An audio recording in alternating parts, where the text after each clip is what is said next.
भारतीय क्रिकेटर भाग्य बदल मैच विदेश में आसीथिला ऐतिहासिक विजय।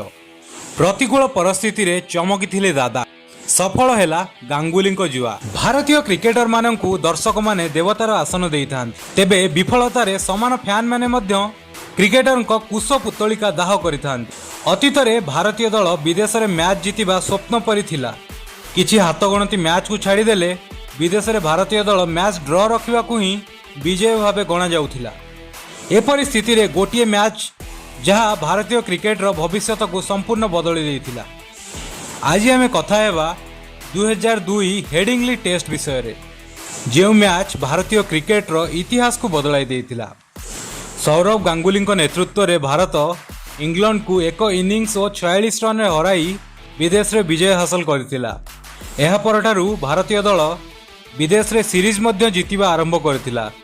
प्रतिकूल परिस्थिति रे जेउ भली भाबे दृढ़ नेतृत्व नहीं भारतीय क्रिकेट को गांगुली आगकू नैथिले ता उपरे एक आलोचना।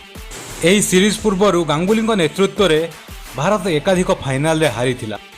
एपरिकी सीरीज पूर्वरु बीसीसीआई पक्षरु दादांकु चरम बाणी सुनाई दिया जायतिला। आउ एहा थिला तांको पई शेष सुजोग। जदि सीरीज हारुची तेबे केवल कैप्टेन्सी नुहे बरं दादा संपूर्ण क्रिकेट कैरियर मध्य जुआरे लगी। तेबे एही शेष सुजोगर संपूर्ण फायदा उठाई दादा आउ बदलाई देइथिले भारतीय क्रिकेटर भविष्य।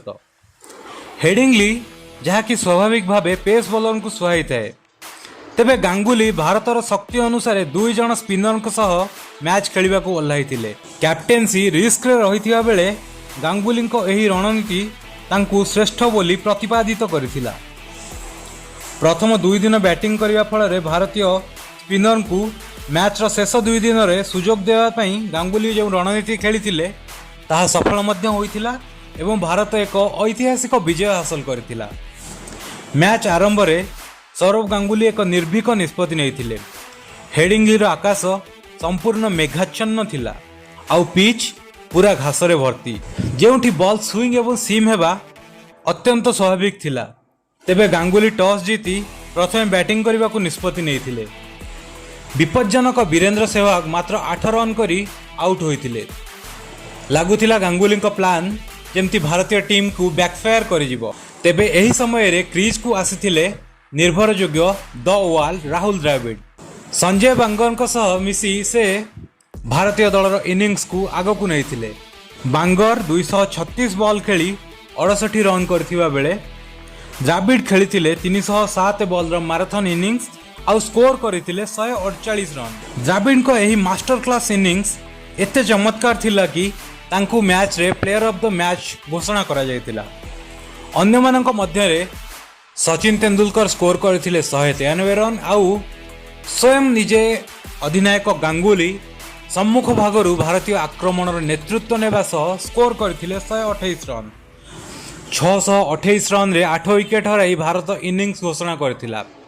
वर्तमान मैच रो केवल 2टी फलाफल संभव थिला, जहाँकि थिला हुए तो मैच ड्र रहिबो नचेत भारत विजयी। भारतर पराजित हेबार इक्वेशन संपूर्ण भावे बाद पड़िथिला। प्रथम इनिंग्स रे इंग्लैंड को भारतीय बॉलर 273 रन रे सीमित रखिथिले।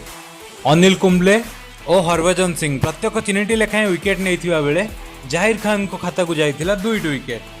सेहीपरि द्वितीय इनिंग्स रे कुंबले आउ 4टी विकेट नेबारु इंग्लैंड मात्र 309 रन रे ऑल आउट होइतिला और भारत एक इनिंग्स और 46 रन रे विजय हेबा सह एक रेकर्ड निज नाम रे करथिला। हेडिंग्ली रो उक्त टेस्ट विजय को नहीं आपनका मतामत कोन और यह किपरि भाबे भारतीय क्रिकेट को प्रभावित करिछि कमेंट रे जणाइबा को अनुरोध।